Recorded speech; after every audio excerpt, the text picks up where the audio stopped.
Gloria a Dios, en esta mañana vamos a hablar sobre el tema muy importante en el nombre de nuestro Señor Jesucristo.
Bueno,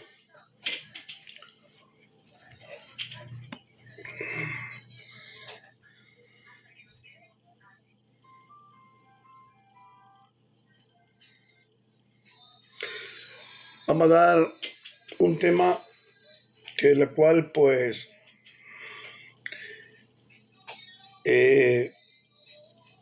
tengo la necesidad de darlo, hablando de los frutos del Espíritu Santo.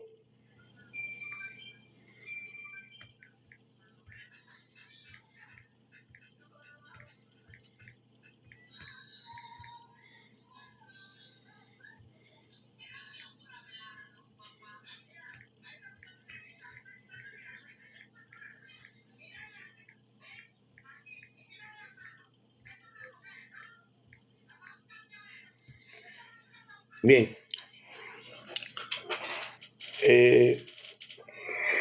conforme están los tiempos, vamos a ver algo que la Biblia no está hablando sobre los dones del Espíritu Santo. El fruto del Espíritu Santo y sus textos bíblicos.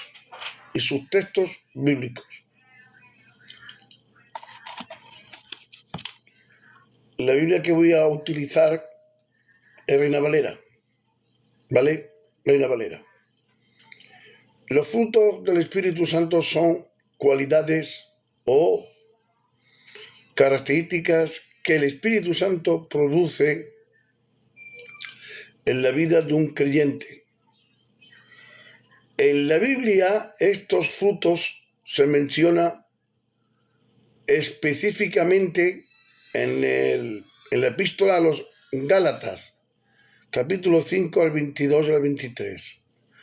A continuación te menciono cada fruto con sus respectivos textos bíblicos. Bien, primer punto es el amor. El texto nos dice, y ahora permanecen la fe y la esperanza y el amor, y estos tres, pero el mayor de ellos es el amor. Hablando del amor. Hoy en día está ocurriendo algo que lo estamos viendo con nuestros ojos, que el amor no sobreabunda. Abundan los conocimientos, yo sé más que tú, yo sé más que tú, yo estudio más que tú, yo hago más que tú, yo tengo honores dentro, que soy más valorado que tú.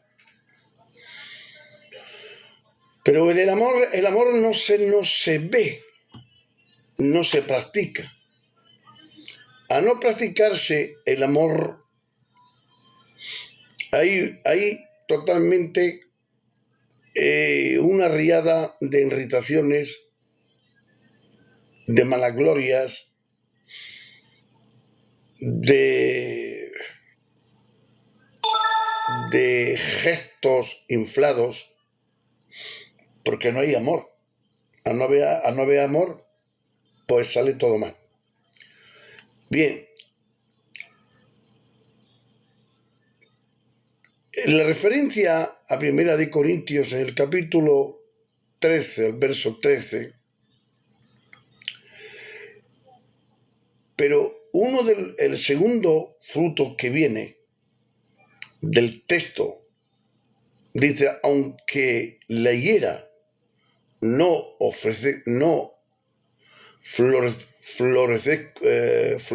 florezca, ni la vide hayan frutos, con todo yo me alegraré en el Señor y me gozaré en el Señor de mi salvación.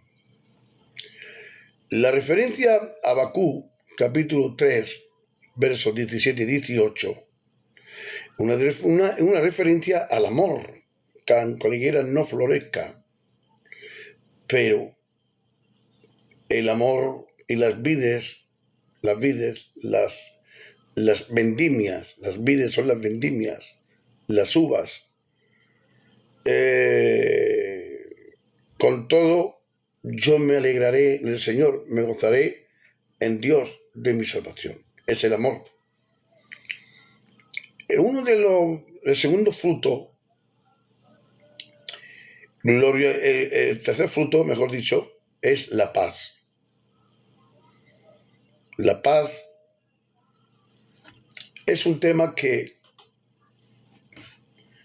tú puedes tener amigos fuera y tú hablas con ellos, te sonríes, pero la paz a lo mejor en tu casa no la tienes. A lo mejor en tu casa careces de esa paz, más bien por los hijos, que no están en el Señor. Se rebela contra el padre, se rebela contra la familia. Esa paz no está, se ha ido, se ha fugado la paz. Está intranquilo, pues no te van las cosas como tú deseas que vaya contigo. Esa paz parece ser que se ha marchado. El texto dice, la paz os dejo, mi paz os doy. Yo no os la doy como el mundo la da. No se turbe vuestro corazón ni tengan miedo. Cuando la paz del Señor no está en el corazón, a no estar la paz en el corazón, se turba el corazón y tiene miedo la persona. Porque hay casos que los hijos le chillan a los padres, se levanta contra los padres, pues el padre es como no tuviera miedo, sino que se perturba ese corazón. No tiene la paz porque el padre es cristiano, pero los hijos no. Entonces se perturba la paz en el corazón. Paciencia. La paciencia es paciente. Paciente ante las circunstancias familiares, ante los problemas, viene la paciencia.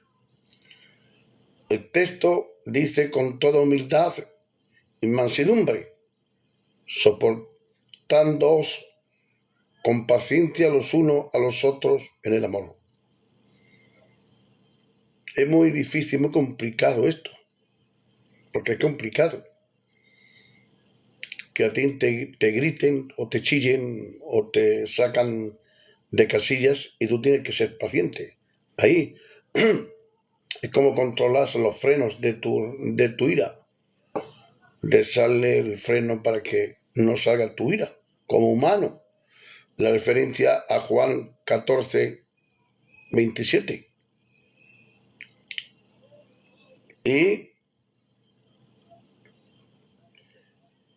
Y la referencia a Efesios 4:2. La dignidad Texto antes sed benignos, uno con otros, misericordiosos, perdonaos unos a otros como Dios también os perdonó a vosotros en Cristo Jesús. La referencia a Efesios 4:32. Perdonaos los unos a los otros. Qué cosa más difícil. Que tú me hagas un daño, yo tengo que perdonarte a ti. Es una obligación que yo te perdone a ti. No está obligado, pero es un código que el Señor ha puesto en su palabra. Es un código de amor que tú tienes que perdonar. Aunque te hagan daño, tienes que perdonar. Es difícil, pero tienes que perdonar. Gloria a Dios. Bondad. La bondad. Texto dice, antes bien amontonar ascuas de fuego sobre tu cabeza. Si tienes hambre, dale de comer. Si tienes sed, dale de beber. Porque con esto amontonarías ascuas de fuego sobre su cabeza. Una persona que te insulta, que no le caes bien,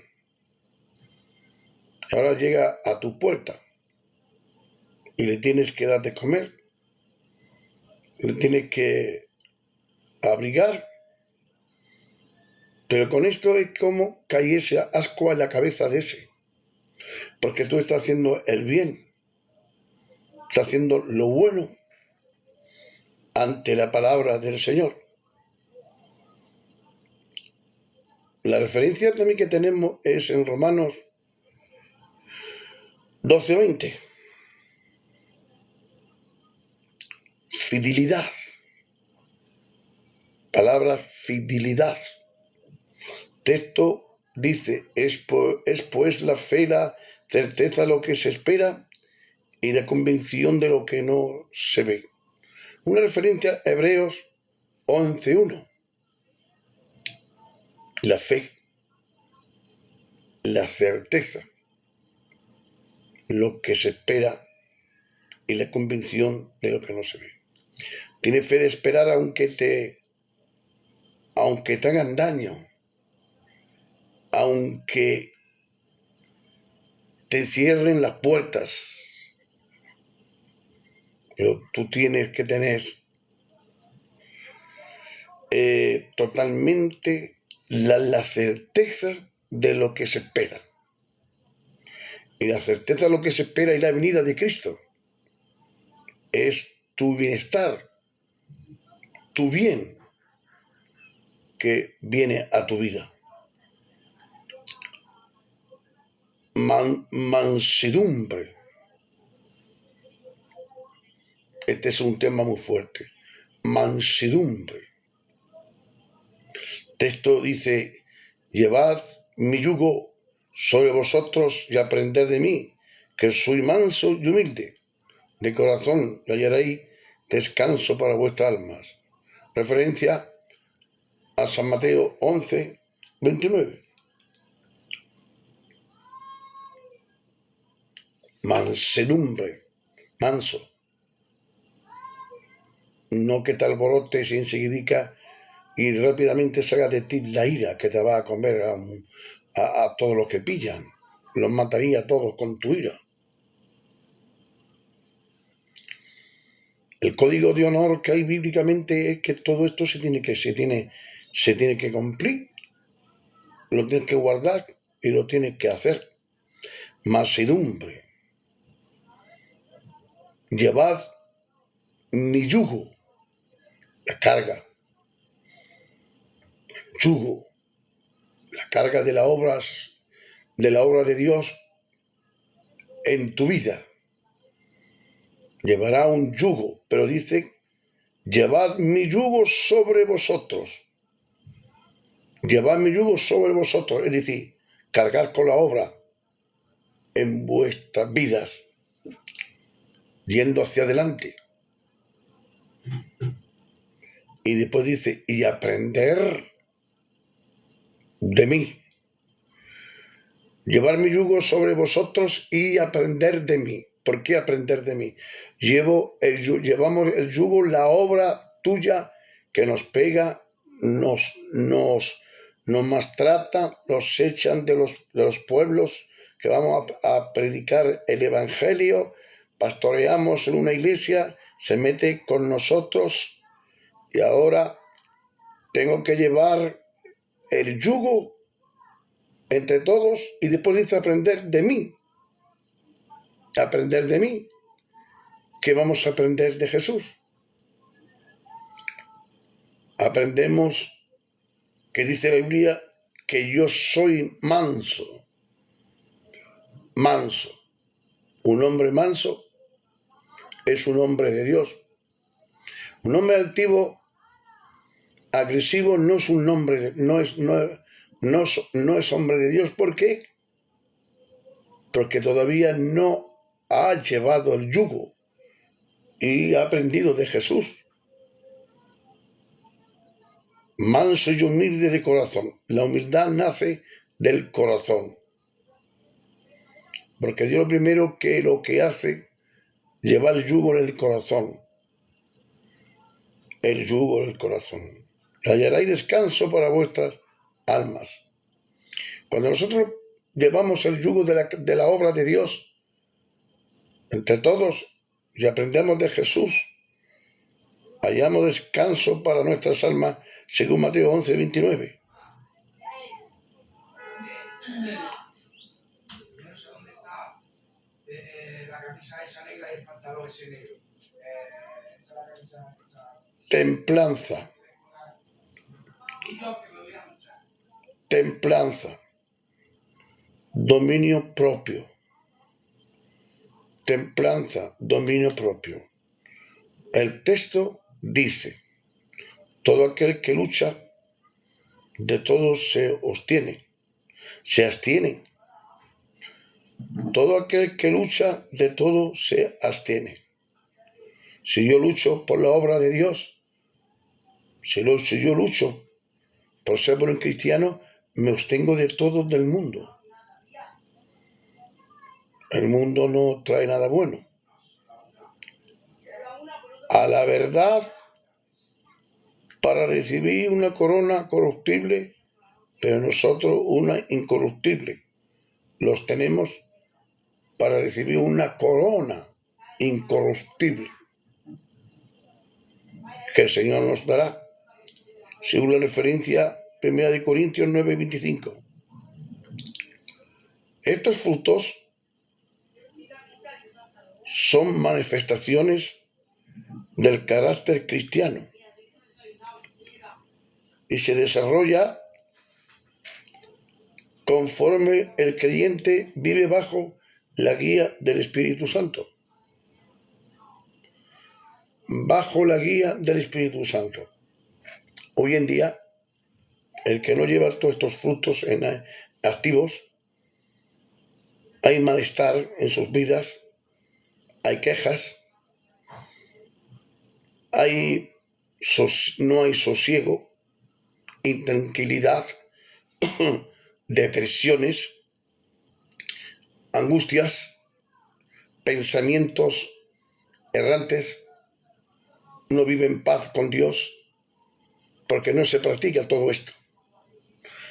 Primeramente se tiene que practicar el amor, la paciencia, la benignidad, la bondad, la fidelidad, la mansedumbre y la templanza. Cuando esto no se manifiesta, no se practica en nosotros, no hay manifestaciones de estos frutos en nosotros. Sí que vamos a las iglesias, que es bueno, que no es malo, pero carecemos de estos frutos. No es que tenga solo un fruto, sino totalmente los 9 frutos tienen que ir en tu corazón, tienen que ir totalmente en tu vida. para que puedas llevar la obra de Dios cariñosamente, abundantemente y mansamente. Entonces tendrás poder para ir con ligereza llevando la obra del Señor. La obra del Señor no es un local. La obra del Señor es la gente. Hoy en día,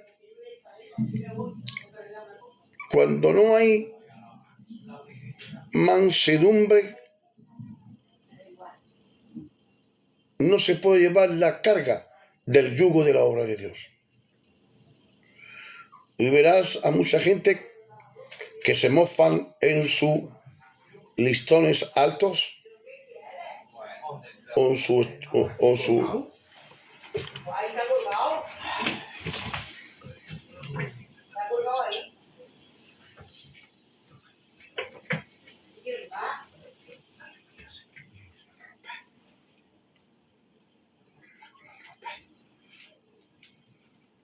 pantalón. Pues ¿y el pantalón? Eso te va fuera. Si no está el pantalón.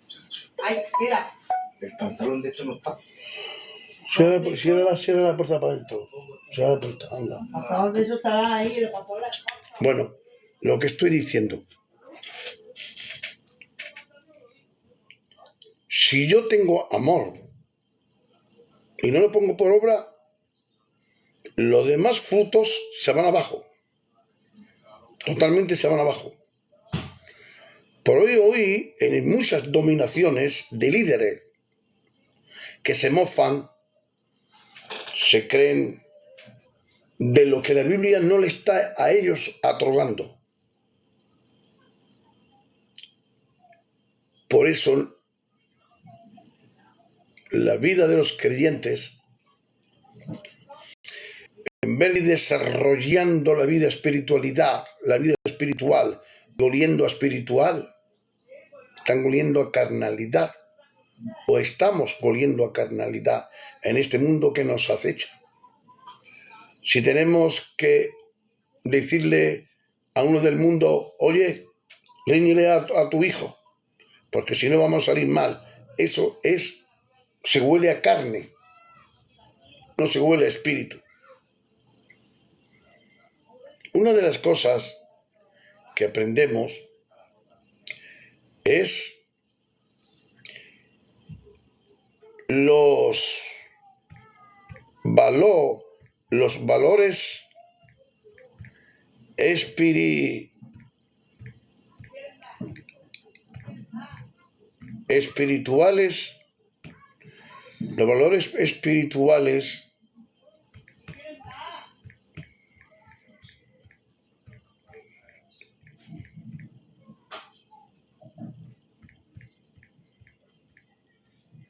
los valores espirituales queridos hermanos, los valores espirituales hay que saber, mejor dicho, hay que tenerlos.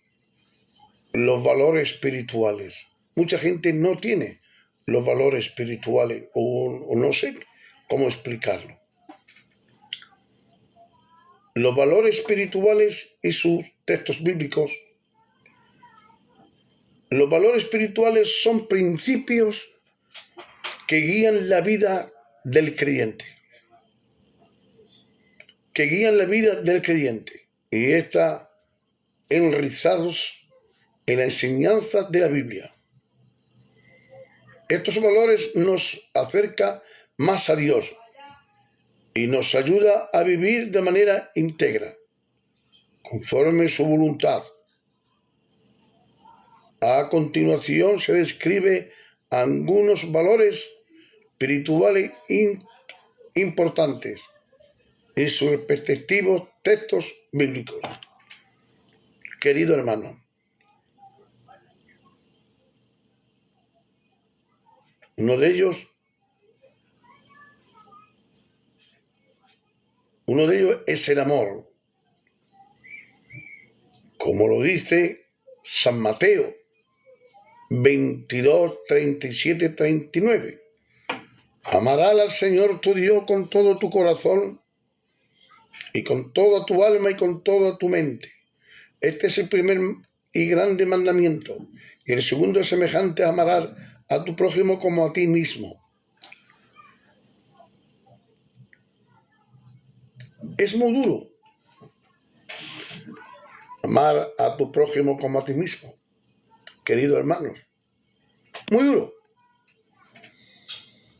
Pero es un código que tienes que hacerlo.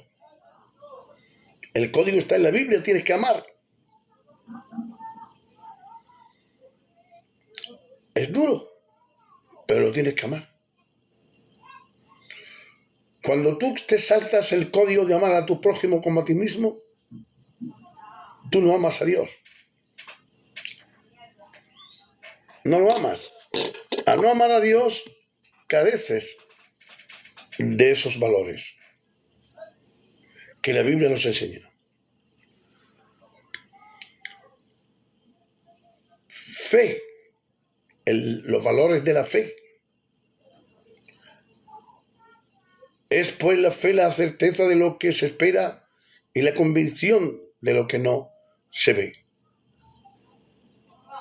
¿Es verdad? Tenemos que esperar. Ay, Jehová Dios, Santo Dios.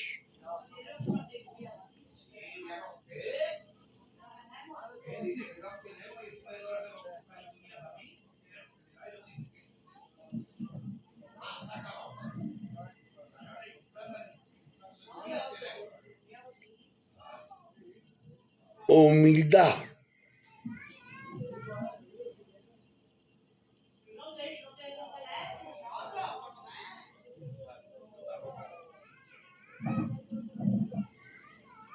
Dios resiste a los soberbios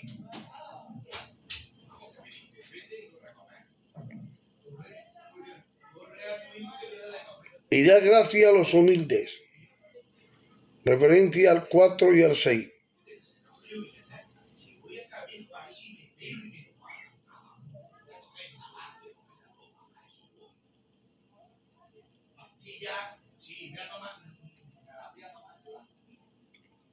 Obediencia, si me amáis y guardar mis mandamientos.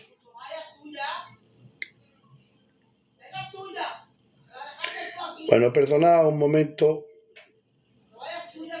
Voy a arreglar un asunto. Estoy aquí. Ahora vengo.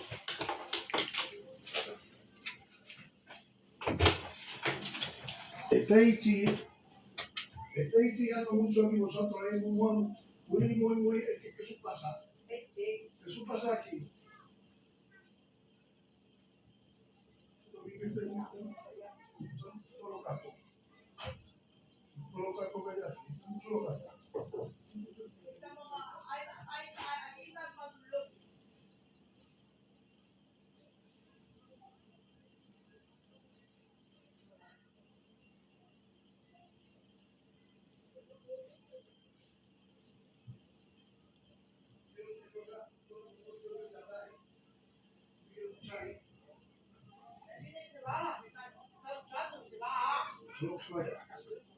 Hello.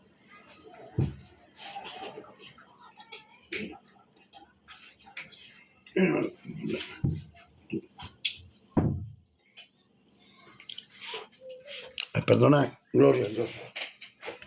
Bien, vamos a ver. Para que lo podamos entender, queridos hermanos, queridos oyentes, podéis darle en la pantallita para que se vaya conectando mucha más gente. Y si queréis, si no queréis, no daréle.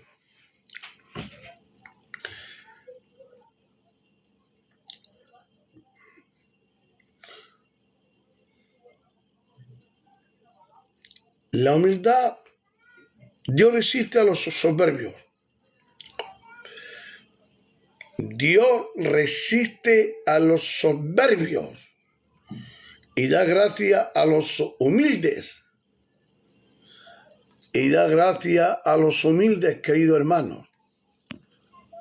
Da gracia a los humildes.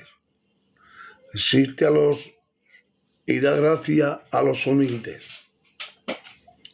A los humildes. Y la referencia que la Biblia está dando, da gracia a los humildes, la persona humilde es aquel que ha nacido del Espíritu Santo. Es la persona que ha nacido del Espíritu Santo. Una persona humilde nace del Espíritu, según Santiago 4:6, y son personas humildes. La humildad es un trato de Dios con la persona. La obediencia. Si me amáis, guardad mis mandamientos. San Juan 14:15. Guardad mis mandamientos. Hay gente que rompe los mandamientos, no los guardamos, y por eso hay lo que viene, las contiendas. Perdón. Porque si perdonáis a los hombres sus ofensas, os perdonará también vuestro Padre Celestial. Si perdonamos a los hombres las ofensas que lo hacen, el Señor nos perdonará, pero si no lo hacemos, el Señor no nos perdona. Queridos hermanos, gloria a Dios. La justicia. Bienaventurados los que tienen hambre y sed de justicia, porque ellos serán saciados. San Mateo 5:6. Bienaventurados los que tienen hambre y sed de justicia. Sé justos, santificados, personas que viven para Dios, en la justicia de Dios. Personas que no viven en el desorden, porque más tarde, más temprano, esta gente serán castigados por la misma mano de Dios. Porque está escrito en la Biblia. Misericordia. Bienaventurados los misericordiosos, porque ellos alcanzarán misericordia. San Mateo 5:7. Los valores espirituales son todas estas características que estoy anunciando.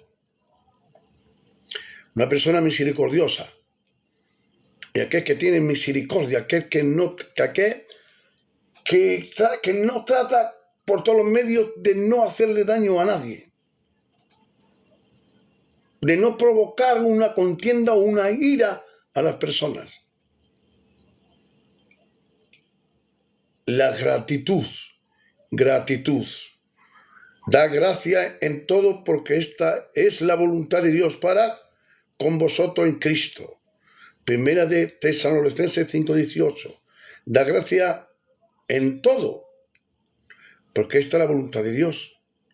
Si te sale mal o te sale bien, tienes que dar gracia a Dios, porque esta es la voluntad de Dios. Honestidad. Estos valores son importantes. Honestidad.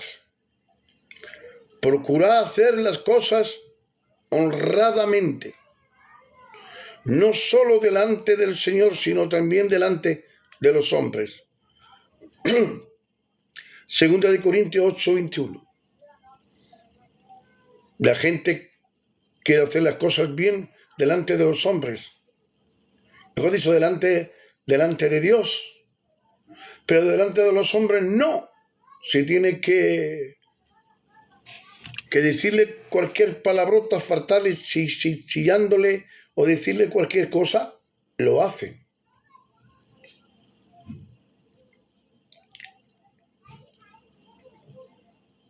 Paz.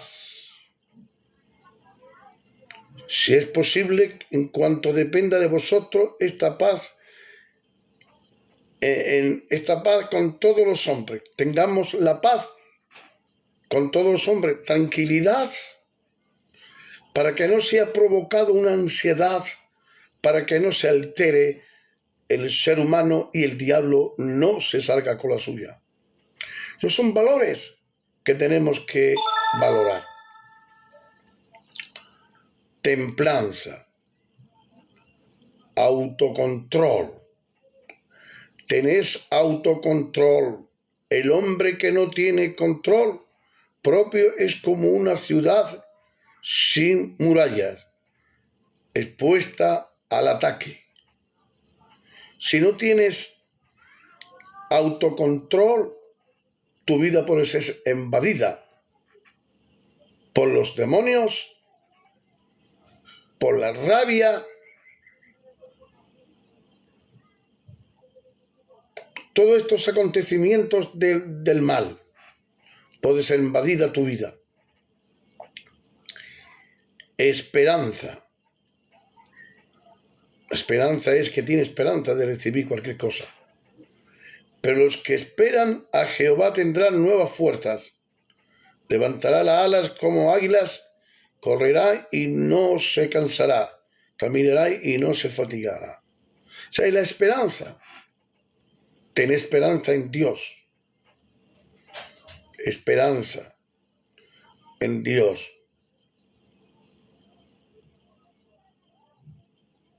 Bondad. El que sigue la justicia y la misericordia hallará la vida y justicia y la honra. Proverbios 21:21. ¿Tienes bondad? ¿Eres buena persona? ¿O gritas, chillas? ¿Te se saltan los ojos de la cuenca de... ¿Te saltas? ¿Te enfadas fácilmente? ¿Escupes cuando hablas? ¿Eres bondadoso?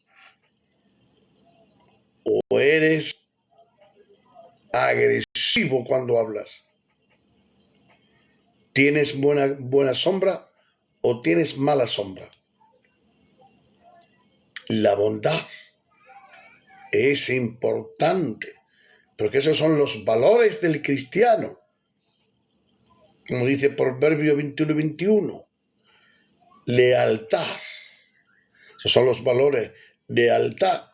Sé fiel hasta la muerte, y yo te daré la corona de la vida. Apocalipsis 2:10. La lealtad. ¿Qué significa? La lealtad, que sea fiel a Dios,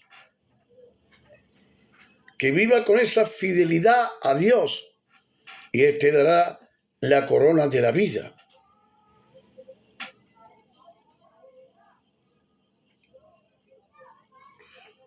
Sabiduría. El principio de la sabiduría es el temor de Jehová, y los insensatos desprecian la sabiduría y la enseñanza. ¿Quién son los insensatos? Los necios. Los que están vacíos de Dios, no tienen a Dios. Esos son insensatos. Podríamos llamarlos insensatos parecidos, peores que los tontos. Insensatos. Todo lo que hace con sus manos lo estropean. La referencia a Proverbio 1:7. Estos valores espirituales no solo forman parte del crecimiento personal, sino que refleja el carácter de Dios, cómo debemos actuar en nuestras relaciones con los demás, en nuestra relación con Él. Queridos oyentes,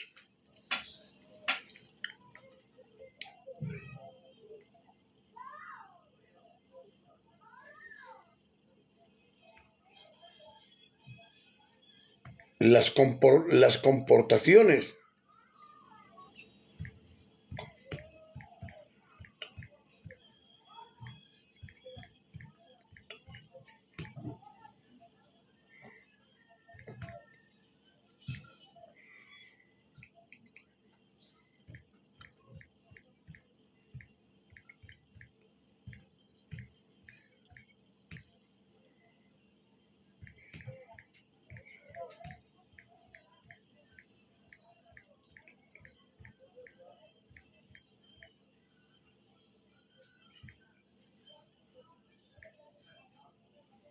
Las comportaciones son importantes en la vida del ser humano. Comportaciones son muy importantes. Para que tú tengas unos valores cristianos, tienes que tener unas comportaciones. Ya como físicamente, personalmente, como espiritualmente.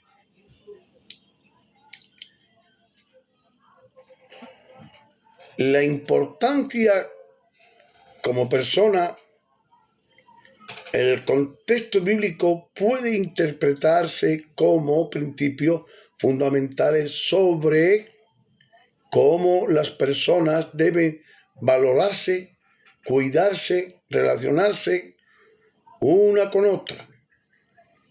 Una con otras. La Biblia nos enseña que cada ser humano tiene un valor intrínseco dado por Dios y nos da pautas para vivir en armonía y respeto y amor mutuo. A continuación, te presento algunos conceptos claves sobre el valor de las personas según la Biblia junto con los textos bíblicos correspondientes.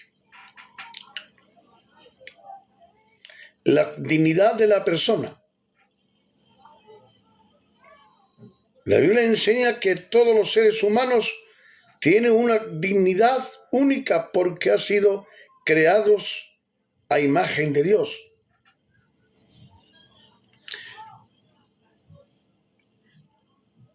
El texto dice, y creó Dios a los hombres a su imagen, a imagen de Dios los creó varón y hembra. Génesis 1:27.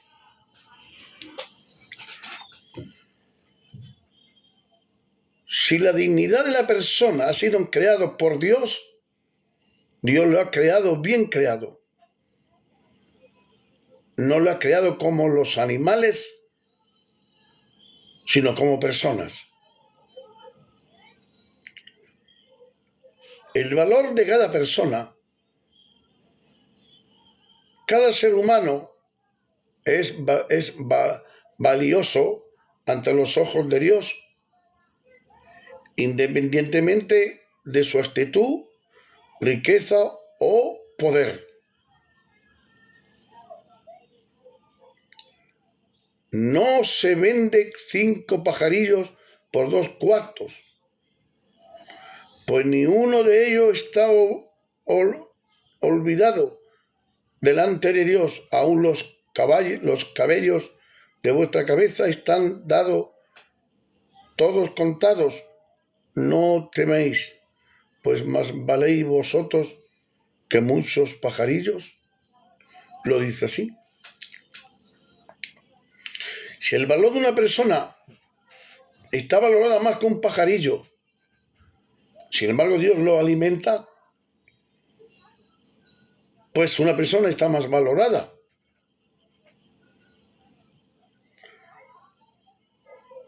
En las valoraciones del valor de las personas está el respeto. Respeto por los demás. Respeto por los demás. El respeto mutuo es esencial en las relaciones humanas. La Biblia enseña que debemos amar y respetar a los demás como reflejo del amor de Dios. Como el amor de Dios, reflejo del amor de Dios, queridos hermanos. Gloria a Dios. Como reflejo de los hermanos.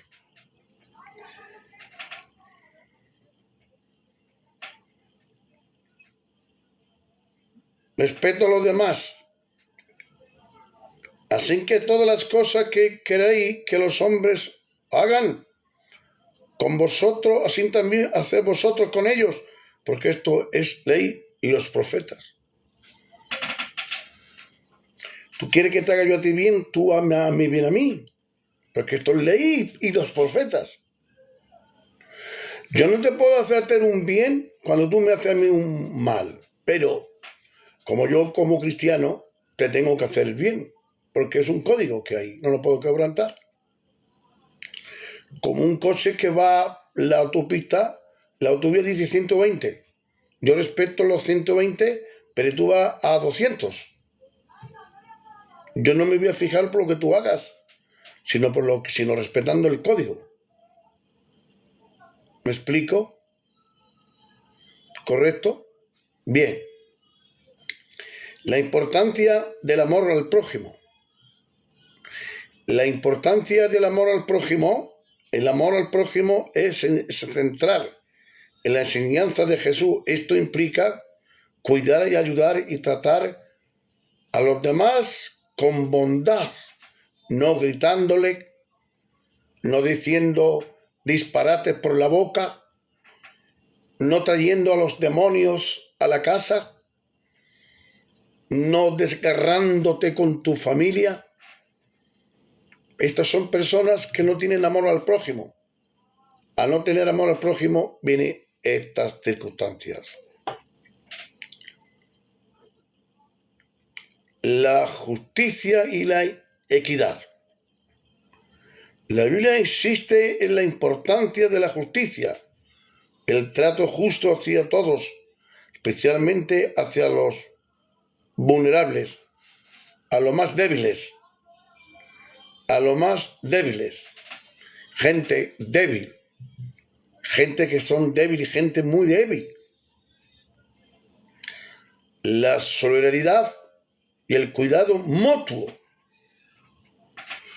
Yo sé personas que tienen a su madre o a sus padres que son vejecitos, o la madre está enferma y se pone a llorar, y el hijo o las hijas, para que se calle la madre, le golpean en la cabeza. Eso es no tener cuidado mutuo hacia los tuyos. Se nos llama a compartir las cargas unos con los otros, ayudándonos en los momentos difíciles,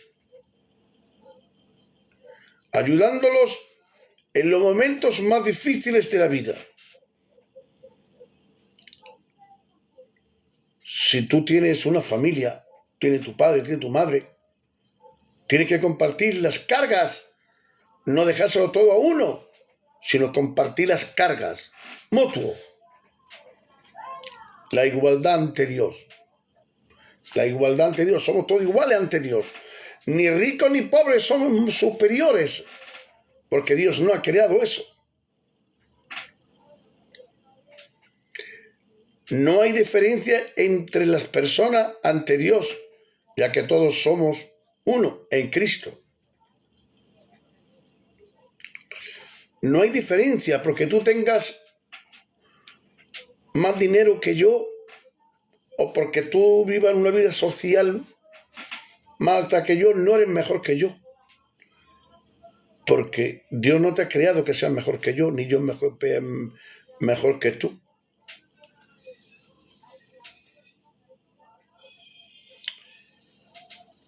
Ya no hay judíos ni griegos. No hay esclavos ni libres. No hay hombres ni mujeres, porque todos vosotros sois uno en Cristo Jesús. Gálatas 3:28. El perdón entre personas. El perdón es fundamental en las relaciones humanas. Y se nos insista a perdonar a los demás como Dios nos ha perdonado. Tú me tienes que perdonar a mí como yo te perdono, como Dios nos perdona. No somos mejores ni más ni menos, somos iguales ante la divina presencia del eterno Jehová. Es importante que esto se entienda y esto se sepa, porque si no se sabe, La gente, la gente no puede entender las cosas de Dios por mucho que se esfuerce. Buenos días, hermano Luis. Bendiciones. Dios te bendiga. Luis, Dios te bendiga. Francisco, buenos días. ¿Qué tal? Aquí dando un poco de los valores cristianos. El valor de cada uno que tiene que tener ante Dios. Hombre, eso ante todo, muy bien, muy bonito. A ver, aquí hay un tal Antonio Romero que dice que te está preguntando algo y por lo visto no lo habrás visto. Dice, nada, pues si no quiere que te pregunte, adiós. No, hombre, yo a Pues, lo mejor no lo he visto, Antonio Romero. es que no te habrá visto, Antonio. No, Si no estás lo he por ahí, visto, pues haz la hombre, pregunta. No lo he visto, hombre. Es que yo, cuando estoy compartiendo, no miro los comentarios. Claro, ya se ha ido. Bueno, pues si se ha ido, que el Señor lo bendiga. Que el Señor lo bendiga, ya está. Ya está, aquí no. Antes me iba a mandar una solicitud, una chica, tampoco se lo he cogido. ¿Me entiendes? Tampoco se lo he Sí. cogido yo. O sea que. Bueno, estamos hablando sobre los valores cristianos, el perdón entre personas, la igualdad ante Dios, todos estos temas, la solidaridad, el cuidado mutuo, la justicia, equidad, la importancia del amor al prójimo, todo esto, la generosidad hacia el necesitado, la unidad y el compañerismo, humildad, servicio a los demás. Estos son los valores cristianos. Si esto no se practica, entonces esos valores no los tenemos nosotros. Es que eso es lo que nos estaba identifica como cristianos. Eso es lo que estaba enseñando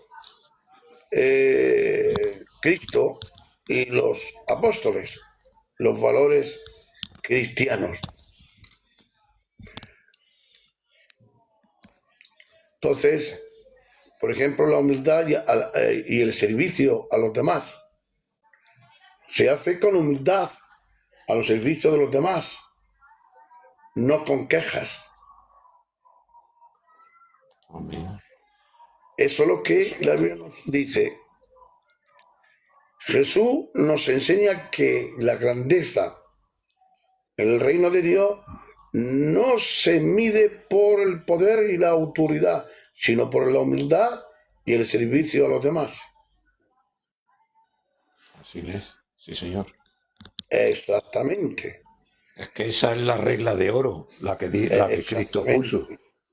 El texto de San Mateo 23, al 11 y al 12 dice: el mayor de vosotros sea vuestro siervo, porque el que se enaltece será humillado, y el que se humilla será enaltecido. Entonces, si te humillas ante Dios, sirviendo a los demás, Dios te levantará y serás grande. Será una persona muy grande ante Dios. Por ejemplo, cuando Jesús anduvo sobre el mar, Jesús anduvo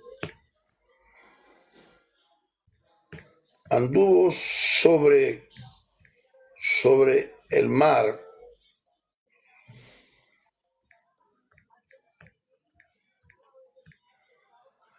Cuando Jesús anduvo sobre el mar,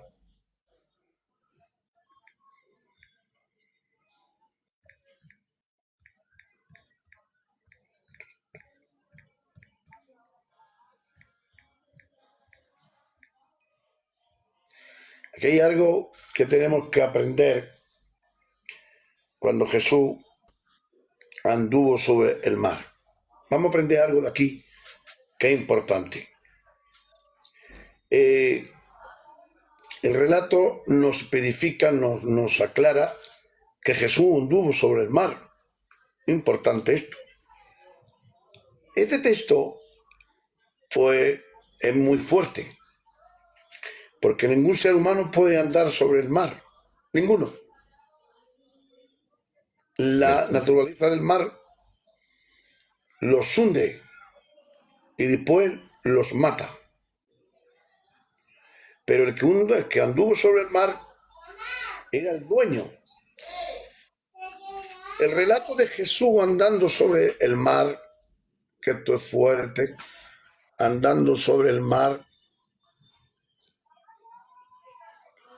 Jesús andando sobre el mar, que es un tema muy delicado a la luz de la Biblia.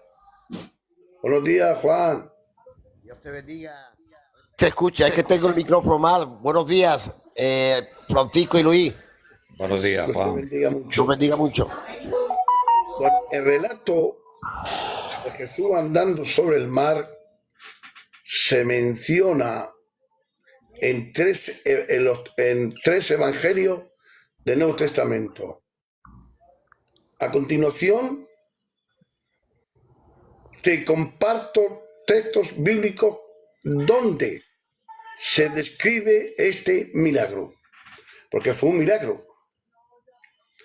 Según San Mateo capítulo 14 al 22 al 23, este es el relato más detallado donde Pedro también intenta caminar sobre el agua. Difícil. El texto enseguida, Jesús hizo a sus discípulos entrar en la barca, ir delante de él a la otra ribera, entre tanto que él despedía a la multitud, despedida a la multitud, subió al monte a orar aparte. Y cuando llegó la noche, estaba allí solo. Despide Jesús a la gente, llega la noche y Jesús está solo, orando al Padre. Y ya la barca estaba en medio del mar, azotada por las olas, porque el viento era contrario. Mas a la cuarta vigilia de la noche, Jesús vino a ellos andando sobre el mar. Y los discípulos, viéndole andar sobre el mar, se turbaron, diciendo: un fantasma. Dieron voces de miedo, pero enseguida Jesús les habló diciendo: tened ánimo, yo soy, no teméis. Entonces le respondió Pedro, dijo: Señor, si eres tú, manda que yo vaya a ti sobre las aguas. Y él dijo: ven. Descendiendo Pedro de la barca, andaba sobre el agua para ir a Jesús.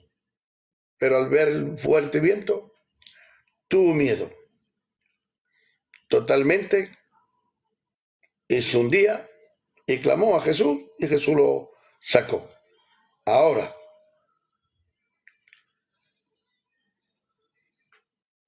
en Juan, en el capítulo 6, capítulo 16-17, Juan también relata este milagro, destacando que la barca llegó inmediatamente a la orilla cuando Jesús subió. Qué tremendo el texto. Ahora, ¿qué es lo que vemos aquí cuando Pedro baja de la barca? Da a entender que bajar de la barca se iba a enfrentar con una prueba y una realidad para ir a Cristo. Cuando nosotros nos bajamos de nosotros mismos Y cuando vamos a dirección a Cristo, vamos a perder cosas nuestras. Porque en esa bajada de la barca y dirección a Cristo, ya sabes que te va a presentarse a una prueba muy dura, muy dura. Pero si imaginamos un poco más el texto,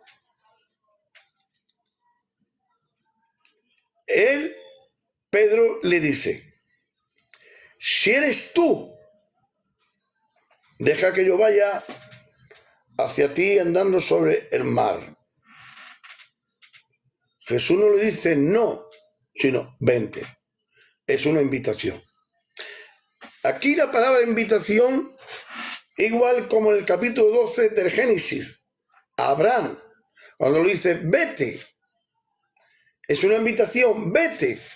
Y a Pedro le dice también, te invito, vente. Vente.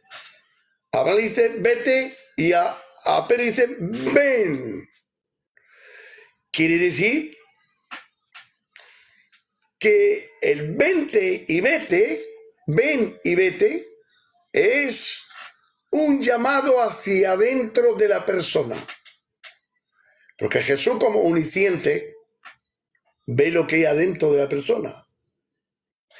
El reflejo que hay de la tormenta hacia afuera y el viento que soplaba era lo que tenía Pedro de adentro. Teniendo miedo, se hundió. Significa que el temor que tenía Pedro de adentro era el temor que se estaba aparentando fuera de Pedro. Pero Jesús, en su omnisciencia, sabía que Pedro tenía unos temores en su adentro muy fuertes, temerosos. Jesús dice, ven, ven. Pero primero, para ir a Jesús tranquilamente andando sobre el mar, Jesús tuvo que calmar la tempestad de Pedro que había dentro de él. Para ir a Cristo. Jesús hace un milagro en Pedro, calma la tempestad. Ahora ven, lo que le pasó a Abraham, vete de tu tierra, vete de tu tierra y de la casa de tu padre. Pero aquí el vete es una invitación hacia dentro del mismo, como diciéndole dentro de tu esencia, de lo que tú eres, yo voy a tratar contigo y todos los temores que tengas te los voy a quitar. El ejemplo de Abraham, desde pequeño, el oficio de su padre lo tenía era un idólatra. Dios tuvo que tratar con Abraham para quitarle la idolatría que tenía en su corazón. Y a Pedro el temor que tenía. Esto es lo que da a entender, como dice la palabra del Señor en el texto de San Juan, capítulo 16 al 21, al anochecer descendieron sus discípulos al mar.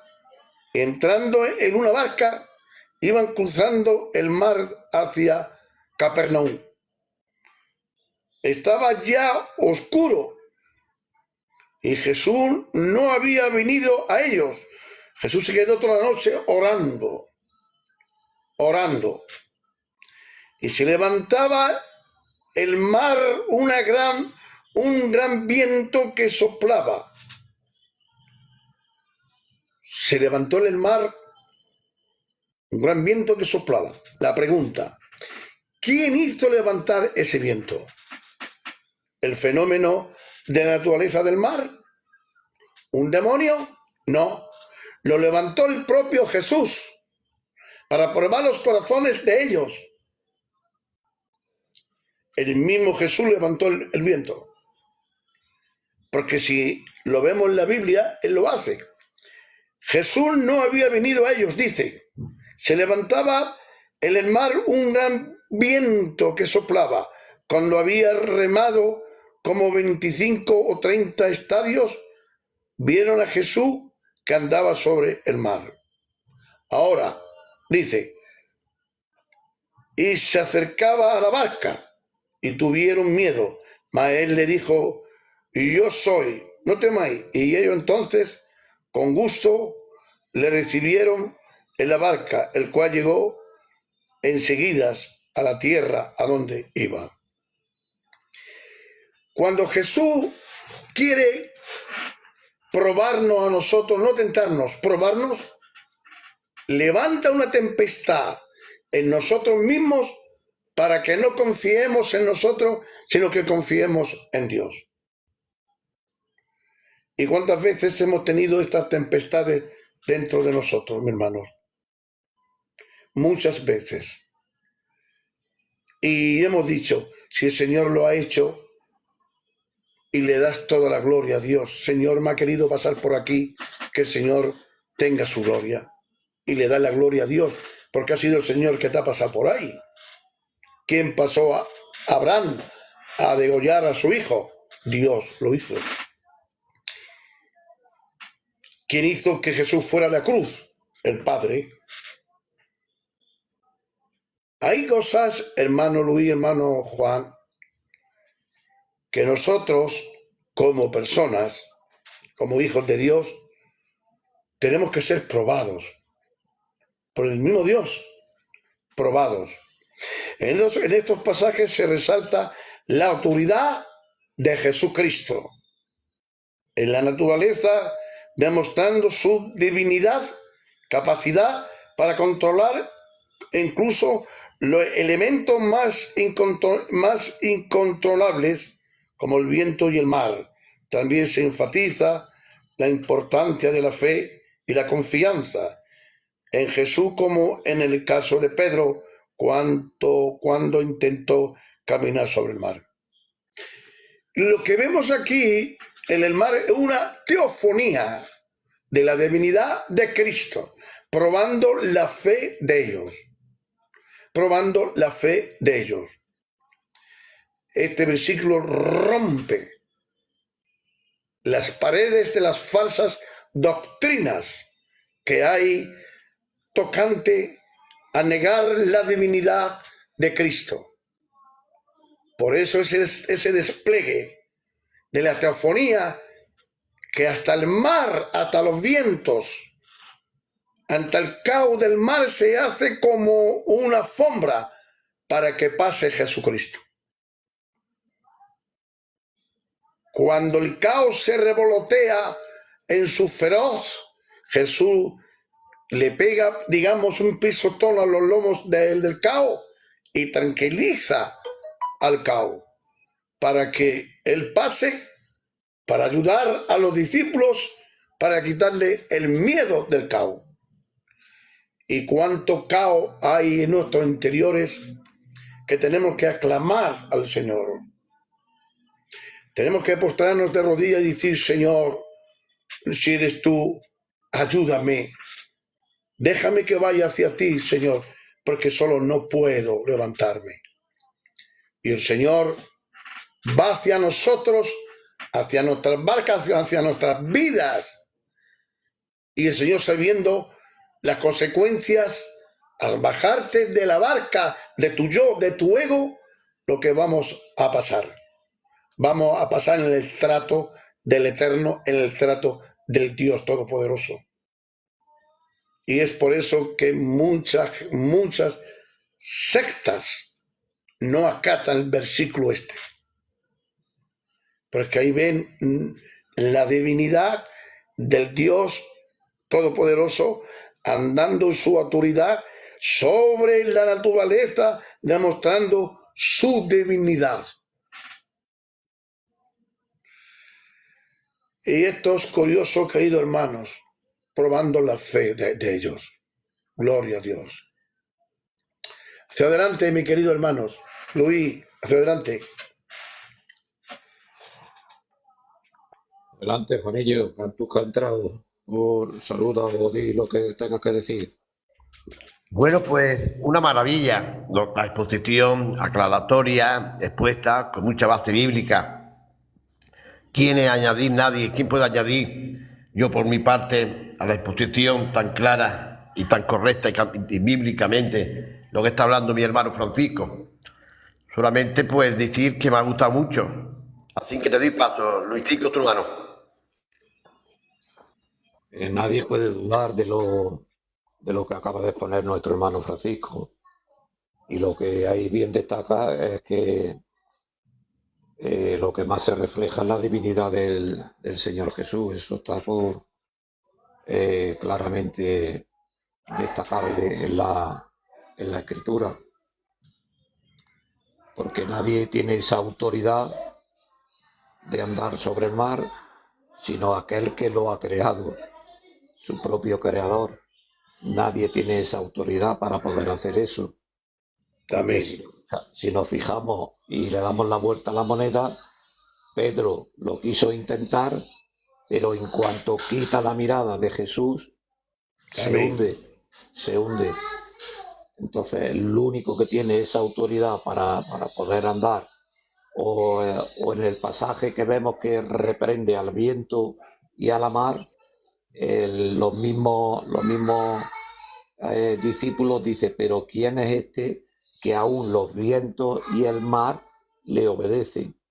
Pues si yo hubiese estado en ese momento allí o ahora pudiera responderle, le diría, pues este no es ni más ni menos que el creador del viento, del mar, de lo que todo lo que hay es el creador. Por eso todo la naturaleza y todo lo creado tienen que obedecerle porque él es el creador de todo ello. Entonces, al 100% de acuerdo con lo que está o lo que ha expuesto mi hermano Francisco, porque si alguien puede hacer eso, solamente ese se llama Jesús de Nazaret. Así es, mi hermano, correcto. Me gustaría decir un detalle nada más, no del punto de que mi hermano Francisco ni Luis, sino en otra área, porque en lo que está diciendo es una maravilla, como un maestro ha expuesto el pasaje bíblico. Solamente un detallito que no lo ha tocado, porque igual no va en la línea que él ha expuesto. Es decir, que Pedro, estando tan cerquita de Dios, de Cristo, y se hundió. Así que nosotros tengamos cuidadico, que estamos muy cerquita de Dios, pero también podemos hundirnos en este mundo. Así que por muy cerquita que te creas de Dios, te puedo hundir. Así que tenemos que tener, hermano, una estabilidad, un equilibrio, que por mucha chapa que tengamos y muchos títulos que tengamos, podemos hundirnos en este mundo. Adelante. Amén, correcto, verdad. Sí, es verdad, gloria al Señor. Bueno, ese detalle lo ha dejado Dios para que tú lo digas. Gloria al Señor. Muy bien, muy bien, muy bien, muy bien, muy bien relatado. Por ejemplo, vamos a tocar un poquito en la historia de Sansón. Sansón, el gran Sansón, el juez de Israel, que con una quijada mató a muchos filisteos y con 300 rabos de zorros De quemó los zorros. campamentos de los filisteos. Amén. Gloria a Dios. La historia de Sansón es relatada en el libro de Jueces, capítulo 13 al 16. Es uno de los relatos más conocidos en el Antiguo Testamento.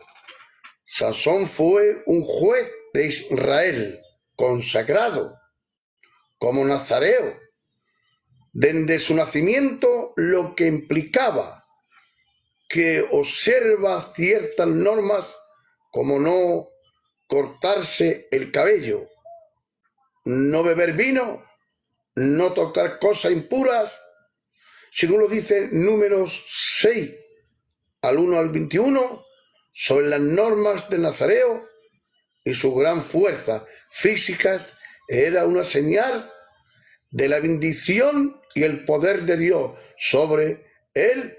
Sin embargo, Sansón perdió su consagración a Dios cuando desobedeció sus votos, especialmente a través de la relación con Dalila. Vamos a entrar en esos detalles, que son importantes. Sansón pierde su consagración. Sansón fue engañado. Es lo que ha dicho Juan. Me ha venido al caso de tocar este punto porque lo ha dicho. Que llevemos cuidado con todos los años y con todas las chapas que podemos caer. Sí, es verdad. Es cierto. Es cierto lo que ha dicho. Repito, Sansón fue engañado por Dalila. Una vez un candidato que era nuevo, no sabía muy bien, no tenía mucho conocimiento, y al hacer una gracia en el púlpito dijo: hermanos, Dalila engañó a Sansón y eso que estaba lila. Si llega a estar en su acorde, lo engaña antes. Qué bonito, qué bonito. Entonces fue engañado por Dalila, quien fue sobornada por los filisteos. Sobornada por los filisteos para que descubriera el secreto de su fuerza después de varios intentos fallados. Finalmente Sansón le reveló que su fuerza estaba en su cabello, que era símbolo de su consagración como nazareo. Como nazareo. El texto bíblico de Jueces 16, 15, 17 dice así de esta manera. Ella, la mujer, le dijo: ¿Cómo dices, yo te amo, cuando tu corazón no está conmigo? Una pregunta interrogante con intención de destruir a Sansón. Ya me has engañado 3 veces y no me has descubierto aún en qué consiste tu gran fuerza. Y aconteció que presionándole ella cada día con sus palabras importunables, su alma fue reducida a mortal angustia. Le descubrió pues todo su corazón y le dijo: nunca a mi cabeza llegó navaja, porque soy nazareo de Dios desde el vientre de mi madre. Y si fuere rapado, mis fuerzas se apartarían de mí y me debilitaré, seré como todos los hombres. Sansón es capturado por los filisteos, los enemigos de Dios del pueblo de Israel, los enemigos. Una vez que Dalila, puede ser que Dalila amara a Sansón, pero fue sobornada, fue engañada por el dinero que atrapa a la gente y es capaz de vender a sus propios hermanos, como lo hicieron con José. Ahora, descubrió el secreto de su fuerza. Ella descubrió el secreto de su fuerza porque Sansón se lo reveló. Hizo Sansón que se quedara dormido. ¿Qué halagos utilizó Dalila, el demonio, a través de esta mujer para que Sansón se quedara dormido en sus pies? Digamos. Y los filisteos vinieron y le cortaron el cabello, en lo cual simbolizaba la pérdida de su consagración a Dios. Al perder la fuerza, Sansón fue capturado por los filisteos, quienes lo cegaron y le hicieron prisionero. Lo cegaron le quitaron los ojos y lo hicieron prisionero. El texto bíblico dice, y viendo la Dalila que él le había descubierto todo su corazón, envió a llamar a los principales de los filisteos. No llamó a un cualquiera, a los principales, a los jefes, el que hizo el pacto para darle el dinero a ella. Los llamó a ellos. Ahora, diciendo, venid, esta vez porque él me ha descubierto todo su corazón. Y los principales de los filisteos vinieron a ella. Y trayendo en sus manos el dinero, ella hizo que él se durmiese sobre sus rodillas y llamó a un hombre que le rapó las 7 guadejas de su cabeza. Y ella comenzó a fingirlo, pues su fuerza se apartó de él y le dijo, Sansón, los filisteos sobre ti. Y luego despertó él de su sueño y se dijo, esta vez saldré como las otras y me escaparé. Pero él no sabía que Jehová ya se había apartado de él.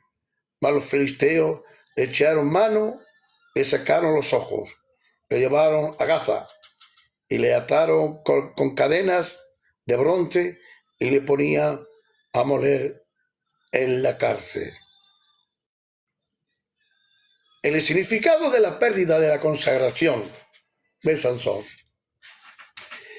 La pérdida de la fuerza de Sansón tiene un significado espiritual que tenemos que tratar con profundidad este punto de vista.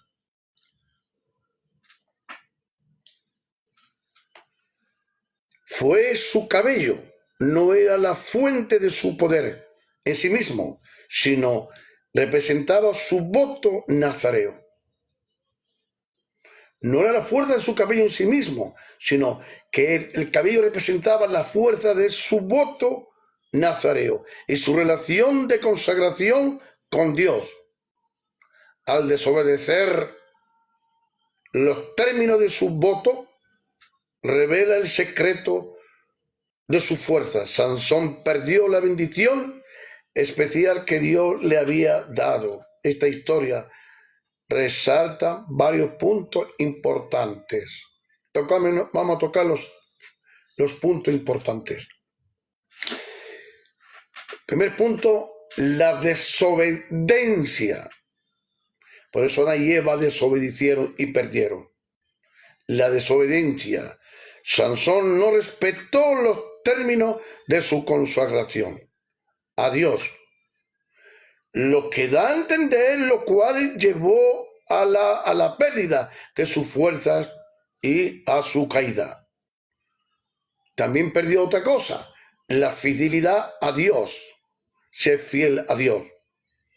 La fuerza de Sansón era un don de Dios que dependía de su obediencia y fidelidad a las leyes divinas. Y por segundo, arrepentimiento y restauración. A pesar de su caída, Dios escucha a Sansón. Y al final de su vida, cuando éste se arrepiente, pide a Dios que le devuelva la fuerza por última vez para derrotar a los filisteos. La restauración final de Sansón, que esto ya tocante, aunque Sansón había perdido sus fuerzas y fue humillado y su cabello comenzó a crecer nuevamente mientras estaba en prisión, en la cual simboliza la prisión que estaba. Sansón simboliza la restauración de su relación con Dios, estando en prisión a solas con Dios. A solas con Dios. Al final de su vida, Sansón oró a Dios pidiendo fuerzas. Una última vez, con ese séptimo acto, derribó el templo de los filisteos, matando más enemigos en su muerte que en toda su Biblia, que en toda su vida. Y por final, dice el texto, y entonces Sansón clamó a Jehová y dijo, Señor Jehová, acuérdate ahora de mí. Me imagino cómo estaba Sansón, mi querido hermano, en llanto, un quebranto, en una amargura tremenda, que solo dependía de Dios, fue engañado, defraudado, perdió el pacto, perdió lo que Dios le dio. La bendición la perdió, su fuerza, su consagración.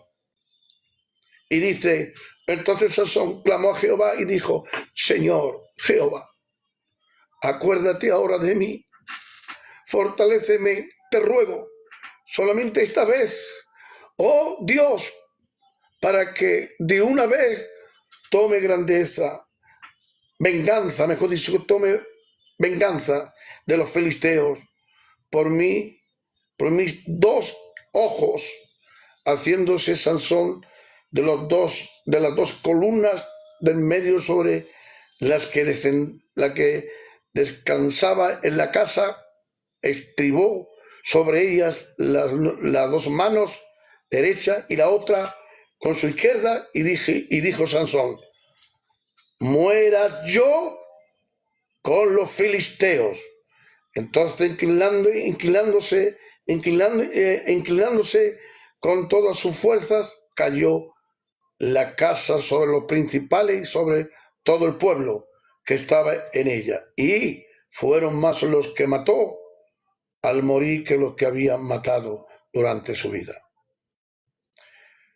El significado espiritual, que aquí lo tenemos que acoplar nosotros, esto también. La historia de Sansón muestra el peligro de la desobediencia y la autosuficiencia, pero también la misericordia de Dios a responder al arrepentimiento y la fuerza. Sansón era un símbolo de la presencia de Dios en su vida. En su caída refleja el alejamiento de esa presencia. Cuando no hay obediencia y consagración, hay alejamiento de la presencia de Dios. ¿Qué opináis de esto, mi hermano? Hacia adelante. Adelante, Luis. A mí me habla claramente del peligro que tiene una persona al descuidarse en los caminos del Señor.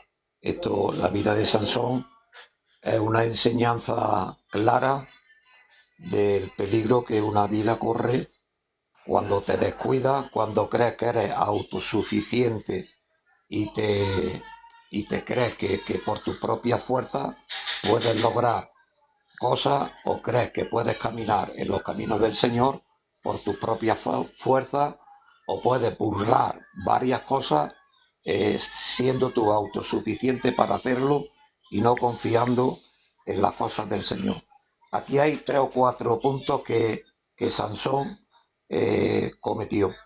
Primero, querer unirse a un yugo desigual con las mujeres filisteas, porque primero se enamora de una de las hijas de los filisteos de la tierra de Tinat, que era tierra de viña, donde había vino, y él no podía tomar sidra, ni alcohol, ni vino, por sus votos nazareos. 1. 2. No podía tocar nada inmundo. Y dice que cuando mata al león, de segunda, él vuelve y toca al león, porque de la muerte del león produce un panal de miel, y lo vuelve a tocar cuando ya estaba muerto. Ahí comete el segundo error, porque él no podía tocar nada inmundo por su voto de nazareo. 3.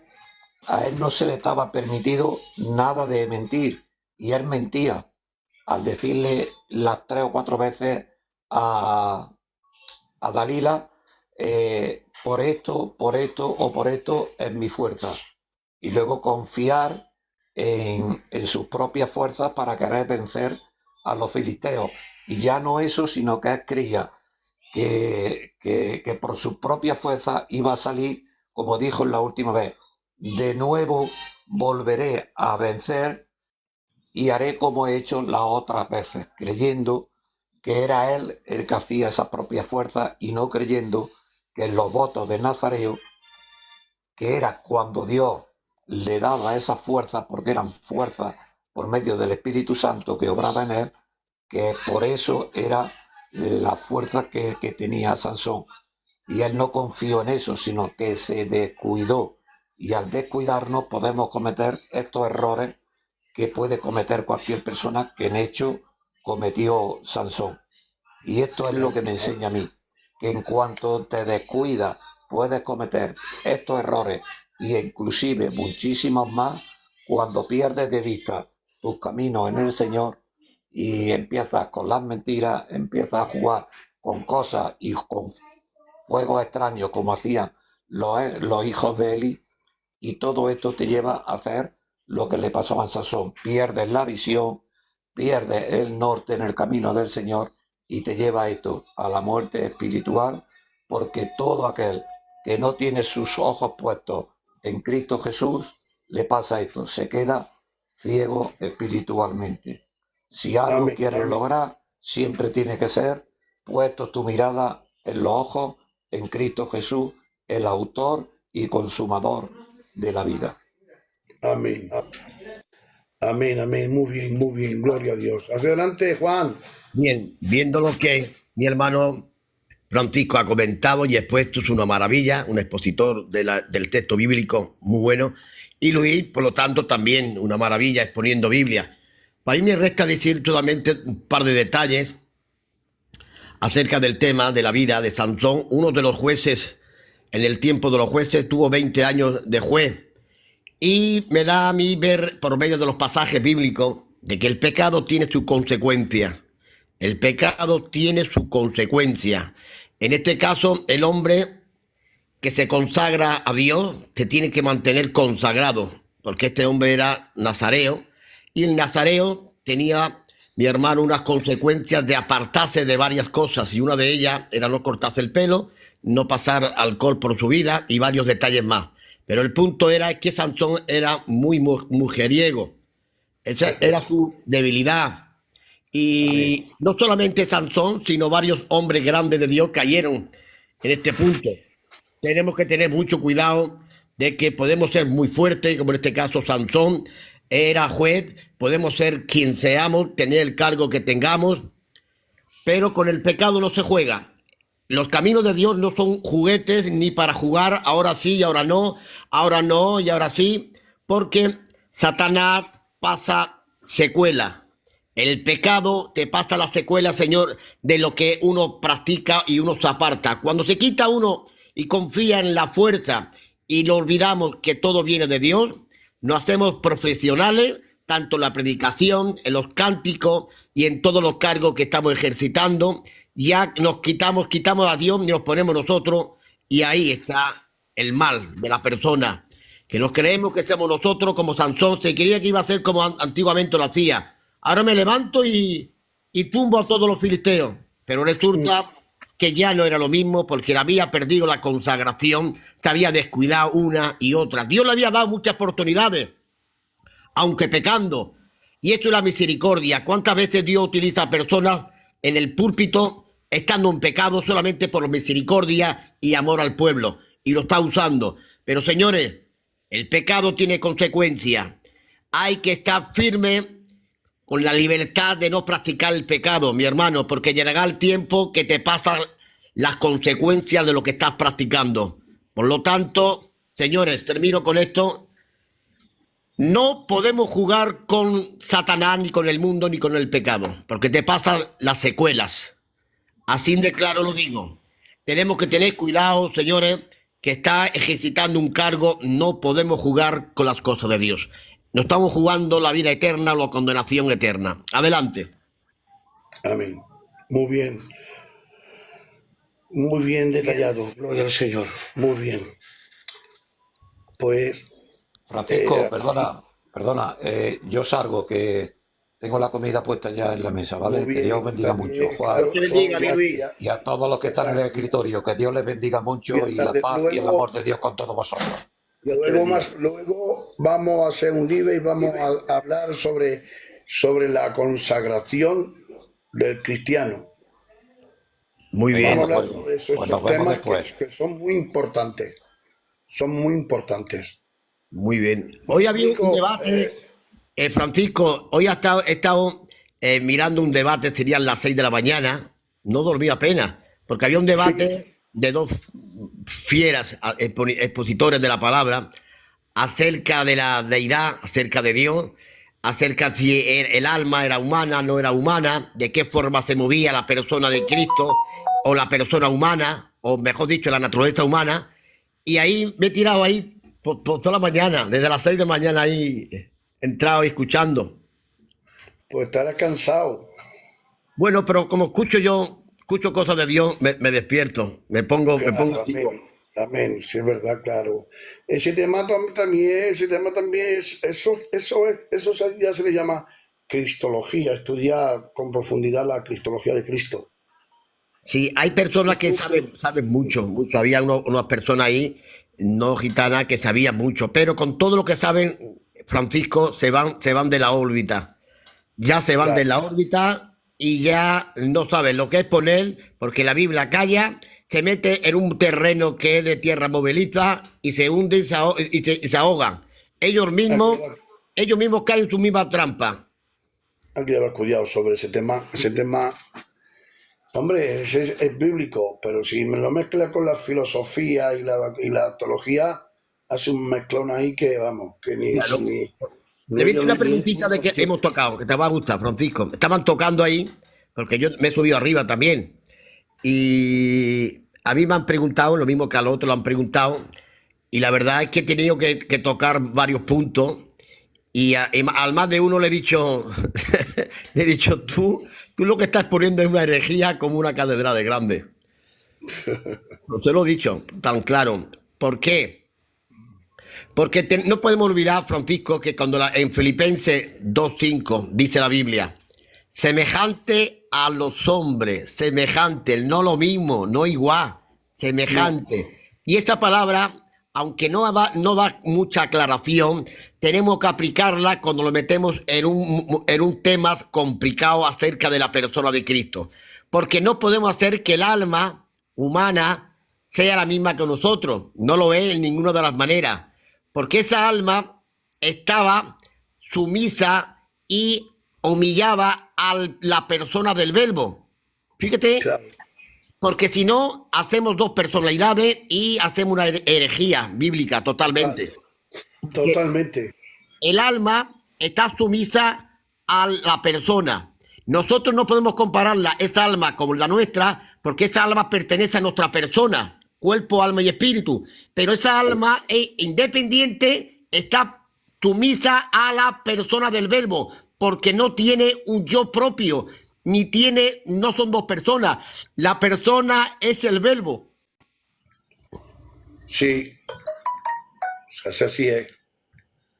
Es un tema que cuando usted quiera lo podemos tocar porque es bueno, porque a veces estos temas no se tocan, no sé será porque será no se atreven a meterme, no se meten en este tema, pero yo lo veo clarito el tema, clarito los términos que la Biblia explica. No me meto en otros temas, no mejor dicho, no me meto tan en la parte que no me corresponde cuando la Biblia no lo aclara. Yo no puedo decir que esa alma tenga yo personal, porque no tiene un yo personal porque la persona es el verbo.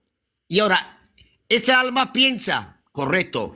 ¿Tiene voluntad? Sí. ¿Tiene intelecto? Sí. Pero ¿dónde va ubicada a la persona? No como persona propia.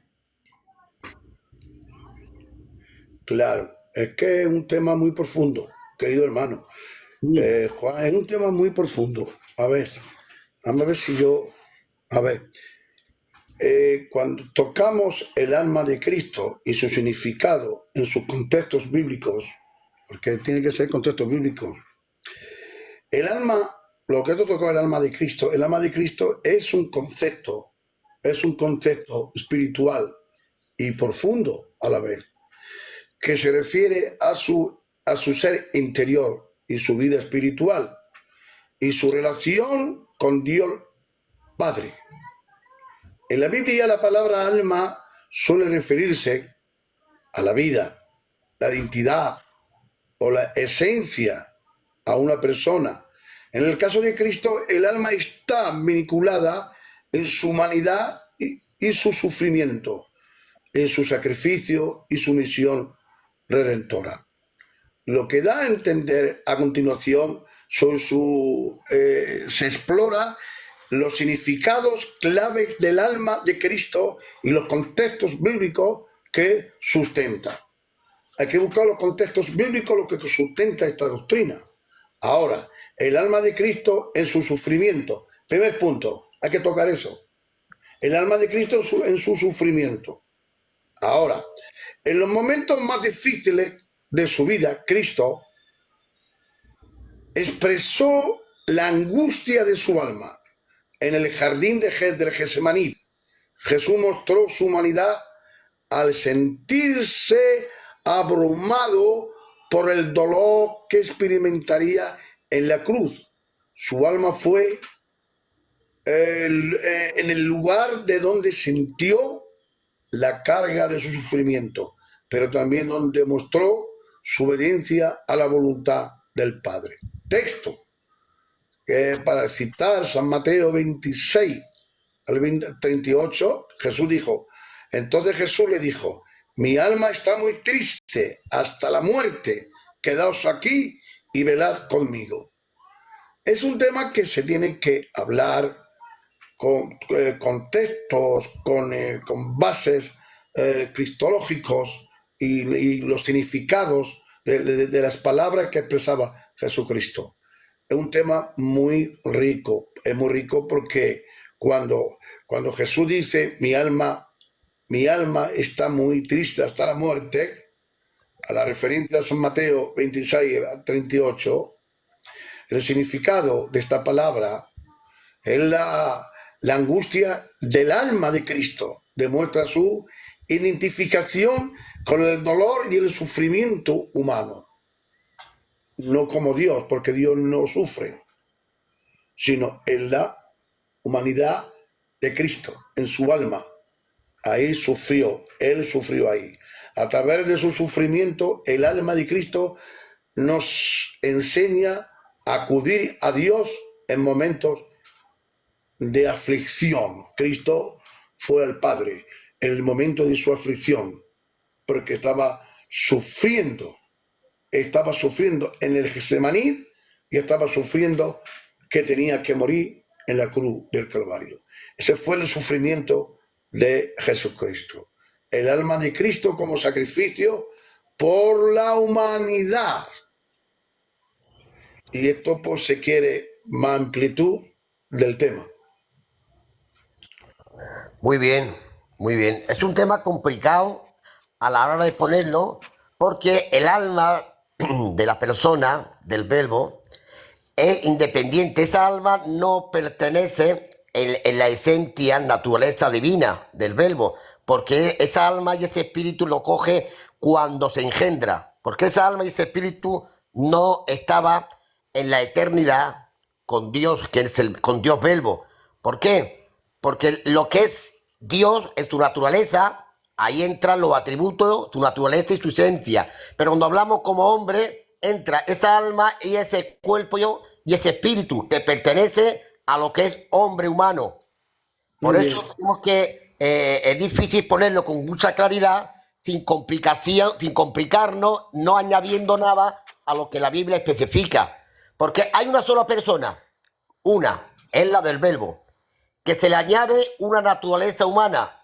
¿Qué naturaleza humana? Un cuerpo, un alma y un espíritu limitado. Limitado. Ese ser de hombre es limitado. Y ahora el verbo Dios, que es Dios, con todos sus atributos, se limita a estar en la tierra, vencer como hombre en los límites de un hombre. Y eso hay que ponerlo con mucha claridad, sin poner cosas que la Biblia no expone. Y ahí estamos poniendo cosas que no eran bíblicas. Claro. Lo que pasa es lo siguiente, Juan, que cuando hablamos de del alma de Cristo, estamos hablando del sacrificio a la humanidad. Por eso sentía ese dolor y ese sufrimiento. Cuando nosotros usamos la Biblia en sus contextos de su sacrificio en la cruz, Cristo ofreció no solo su cuerpo, sino también su alma, como parte de su expiación por el pecado de la humanidad.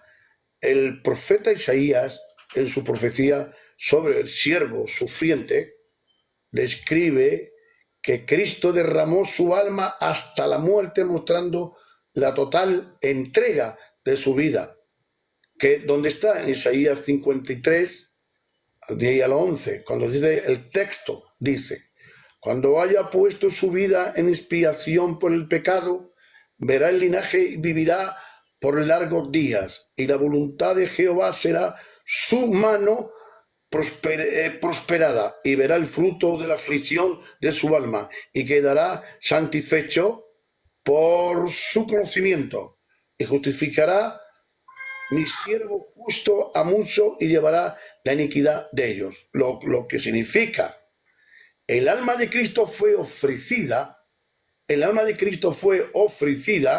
en sacrificio expiatorio por los pecados del mundo, y su sufrimiento y muerte fueron suficientes para redimir a la humanidad, y su alma sufrió la consecuencia del pecado para ofrecer justificación y salvación. Por eso, cuando habla del alma de Cristo como ejemplo de sumisión, Cristo en su alma fue el ejemplo máximo de su sumisión a la voluntad de Dios, aunque sabía el sufrimiento que enfrentaría su alma, que se sometió completamente al plan de la redención del Padre. En su oración en Getsemaní expresó su deseo de evitar el sufrimiento, si fuera posible, pero al final se sometió plenamente a la voluntad de Dios, como dice el texto. El texto lo dice, porque habéis sido comprados por precio, glorificad pues a Dios, vuestros cuerpos y vuestro espíritu, los cuales son de Dios. Esto es lo que dice 1 Corintios, hablando del tema 6:20. El significado de Cristo, Él ofrece su alma como sacrificio y compró la redención del alma. Es decir, compró la rendición del alma humana. Esto significa que los cristianos, a través de su sacrificio, son llamados a glorificar a Dios en todo su ser, tanto su cuerpo como alma. Y así, pues, ya entra tocando también el alma de Cristo, que no fue abandonada en el Señor. También hay que tocar ese punto donde Cristo fue con su alma al Señor. También toca el punto ese, que no fue abandonada en el Señor. El alma de Cristo no fue abandonada en el Señor. También hay que tocar todos esos puntos, que es un punto fuerte, claro. Hay que tocarlo. Voy a tocar un minutito nada más y ya terminamos, porque veo que está tirado toda la mañana aquí. Un minutito acerca de eso. Cuando el texto del Salmo y la Biblia especifica: no deje mi alma en el Hades, ni que mi cuerpo vea corrupción. Ahí hay que hacer un paréntesis y hacer una separación de dos lugares distintos y de cosas distintas. El cuerpo va al nicho, a la tumba, al sepulcro, pero el alma no se queda donde se queda el cuerpo, van a lugares distintos. Esa fue, como cualquier persona humana, ¿dónde fue? Al Hades. Y en el Hades dice: no dejará mi alma en el Hades. ¿Qué tiempo estuvo en el Hades? Pues la Biblia lo especifica: 3 días, como Jonás estuvo en el gran pez. Por lo tanto, hay detalles bíblicos que especifican que el alma, digo el alma y digo el espíritu, porque no puede estar el alma sin el espíritu sin el alma. Ahora bien, voy a entrar un poquito más profundo. No solamente estaba el alma y el espíritu, sino el verbo, porque el verbo es Dios, lo divino, y la parte naturaleza humana es el alma y el espíritu, y el cuerpo estaba en la tumba. Por lo tanto, en el ave, bajo mi criterio lo digo, que al ave estuvo el alma, el espíritu y la persona del verbo, unidos como estaban también antes en la unión hipostática sin el cuerpo.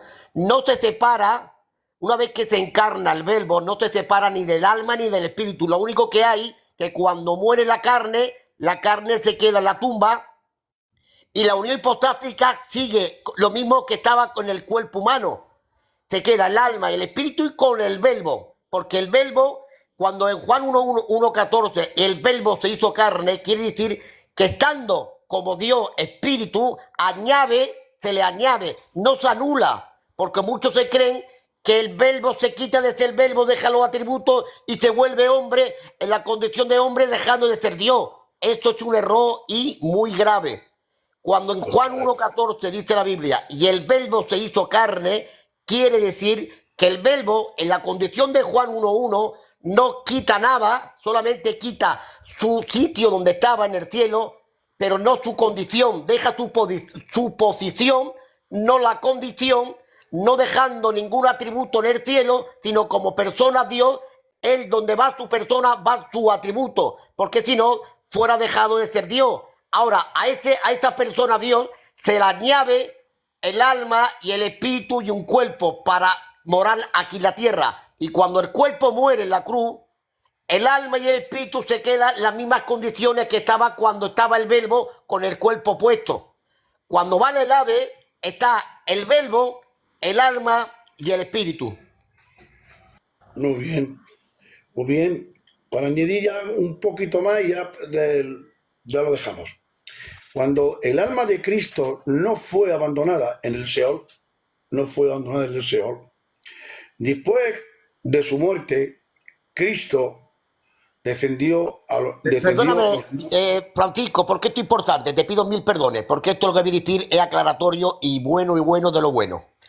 Digo por qué estaba el verbo con el alma y el espíritu, y esto es bueno, esto va a ser hoy dicho en tu directo, en exclusiva, porque lo estoy recibiendo ahora, Francisco, su hermano. Digo que el verbo estaba con el alma y el espíritu porque el alma y el espíritu no es persona. La persona es el verbo. Y para comunicarse y hablar en el lugar que tuvo que estar el verbo. Porque el alma y el espíritu humano, la persona de esa alma y ese espíritu es la persona del verbo. Por lo tanto, para comunicarse y hacer lo que hizo en el ave, tuvo que estar el verbo. Porque el alma y el espíritu no es persona, es naturaleza humana. La persona es el verbo. Por lo tanto, aunque no había un cuerpo, tenía que estar sí o sí el verbo, el Dios con el alma y el espíritu. Muy bien, correcto. Muy bien. Voy a añadir, bueno. voy a añadir algo a tu... Francisco, palabra que es bueno de lo bueno. Es bueno de lo bueno. Sí, está muy bueno. Para la gente que hay abajo. Cuando hablamos del alma de Cristo que no fue abandonada en el Seol, después de la muerte, Cristo descendió a los muertos, pero su alma no fue dejada en el Seol. Es lo que tú acabas de decir, en el lugar de los muertos. Esto fue profetizado en el Antiguo Testamento, confirmado en el Nuevo Testamento cuando se menciona que Dios no dejó el alma de su santo, hablando de Cristo, en la muerte, sino que lo resucitó. El texto de Salmos 16:10 al contexto de Hechos 2:27, porque no dejará mi alma en el Seol, ni permitirá que tu santo vea corrupción. Esto lo que da a entender que Cristo, el alma de Cristo, no vio corrupción totalmente, y el cuerpo tampoco. Voy a explicar un poquito esto, para que no te confunda lo de abajo. Francisco, si me das permiso. Adelante, hombre, adelante. Bien. Cuando hablamos del alma, el espíritu humano, y a esto se le llama la unión hipostática, que es el verbo en lo divino, se une a la naturaleza humana. No se funciona, no se mete uno dentro del otro, y se funciona y ni se mezcla. Esto hay que dejarlo bien claro. El verbo Dios, que es la parte divina, y ahora añade una naturaleza humana para vivir, estar en la tierra, un cuerpo, un alma y un espíritu. Ahora bien, ahí cuando hablamos de lo humano y lo divino, tenemos que dejar bien claro que solamente hay una persona, y esa persona es el verbo Dios, no dos personas, una persona humana y una persona divina. Eso es contradictorio y no bíblico. Por lo tanto, en la persona de Cristo había una sola persona en la cual, hermano, era el verbo. Ahora, la naturaleza humana, todo lo que pensaba cuando tenía hambre, tenía sed y cuando se dormía, eso era proyectado a la divina, que es la persona, y se manifestaba por medio del cuerpo humano. Cuando tenía sed, el que tiene sed no es la naturaleza humana, es el cuerpo biológico que necesita comer, beber y dormir. Eso es en la parte del cuerpo biológico. No tiene que ver nada ni con el alma ni con el espíritu humano, porque el que come es lo biológico, que es la célula, porque el cuerpo humano era carne con células y necesitaba construirse por medio de la comida y el sueño, ¿vale? Es un tema que cuando mi hermano Francisco quiera, esta tarde o más tarde, lo podemos tocar con mucha Biblia, porque de verdad que hay Biblia para aclararlo sin apartarnos de lo que es bíblico. Porque lo que he dicho yo aquí, con el respeto de mi hermano Francisco, que me ha dado el privilegio, de verdad que me ha gustado, yo mismo veo claridad en la Biblia. Cuando he dicho que en el ave no solamente va el alma y el espíritu humano de Cristo, sino va el verbo, porque el alma y el espíritu no es persona, es naturaleza, la persona es el verbo, y si en el ave no está el verbo, esa alma y ese espíritu no se puede expresar como persona, porque así lo especifica la Biblia. Porque si ahora le damos personalidad al alma humana y al espíritu, estamos diciendo que había dos personas, la persona divina y persona humana, y eso no es correcto ni bíblico. Bueno, pues eso ya lo hablaremos más tarde, ¿vale, Juan? Vale, muy bien.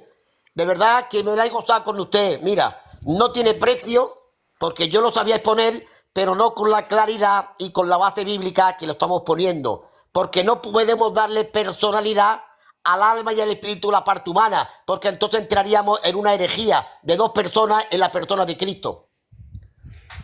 Muy bien, muy bien. Pues nada, pues luego más tarde, luego cuando con la fresquita, ya hoy tengo curto, después del curto. Vale, muy bien.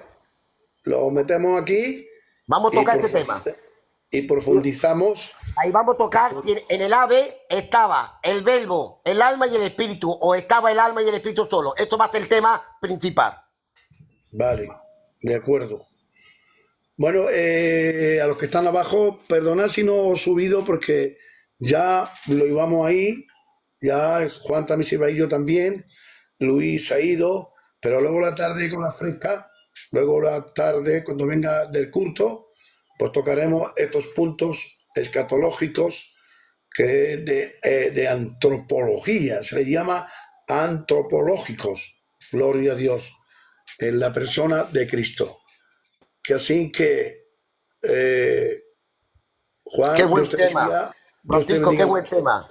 Qué buen tema vamos a tocar hoy. Que te amarre bien los zapatos el que entre con nosotros, que te amarre bien para llevarlo a la contra, porque vamos a dar mucha Biblia con muchos detalles. Buen tema. Pues nada, pues lo tocaremos si Dios lo permite esta noche. Dios te bendiga, Juan. Un abrazo, Cuídate, Francisco, a tu persona. cuídate mucho. Un abrazo, Juan. Cuídate Dios te mucho. bendiga mucho. Te cabelo un montón. Gracias por a los que dejarme están aquí contigo. conectados. Muchas bendiciones. Dios te bendiga. Venga, Juan. Vámonos.